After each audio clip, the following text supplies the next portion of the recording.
बिस्मिल्लाहिर्रहमानिर्रहीम। अस्सलामुअलैकुम। चावलों को उबालते वक्त इसमें 1 चम्मच नींबू का रस डालने से इनकी रंगत साफ़ हो जाती है और चावल खुशबूदार बनते हैं।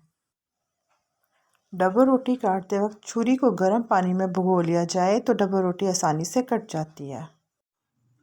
अगर चावल कच्चे रह जाएं तो अखबार को गीला करके ढक्कन पर लपेट दें और चावलों को दम दे दें। हल्की आंच पर चावल आराम से गल जाएंगे।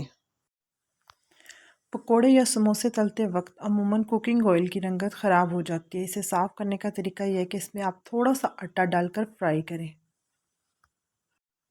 रोटियों को नरम और फूला बनाना हो तो जब आटा गूंदो, नमक और पानी के साथ खाने के 2 चम्मच कुकिंग ऑयल पानी में शामिल करके आटा गूंदें। अगर हाथों में प्याज की बदबू रह जाए तो उसे ख़त्म करने के लिए थोड़ा सा नमक हाथ पर मलने के बाद नीम गर्म पानी से धो लें। अगर बैंगन नमक मिले पानी में काटे जाएं तो वो स्याह नहीं होते। अगर किचन का सिंक बंद हो जाए तो उसमें पहले थोड़ा सा नमक डालें, फिर उसके बाद ऊपर से हाइड्रो पेरोक्साइड डाल दें तो नाली खुल जाएगी। मिर्चों को जब भी अचार डालें तो उनकी डंडियाँ उतार दें, इससे हरी मिर्चों का अचार जल्दी ख़राब नहीं होगा। अगर दूध गर्म करते हुए हल्का सा लग जाए तो उसमें थोड़ा सा नमक डाल दें, इससे दूध की खुशबू और जायका बहाल हो जाएंगे।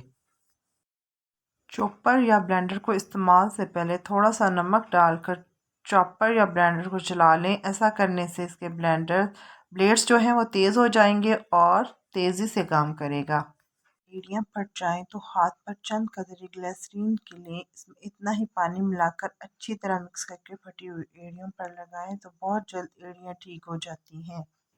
चावलों को दम देते वक्त एक कपड़े की पोटली बनाएं, इसमें सौंफ, काली मिर्च और लीमू कटा हुआ रख दें। इस पोटली को बांधकर चावलों में डाल दें, इससे पुलाव में सबसे मज़ेदार खुशबू आएगी। चैनल को लाइक और सब्सक्राइब लाजमन कीजिएगा। मुझे पता लगेगा कि आप लोगों को मेरी वीडियो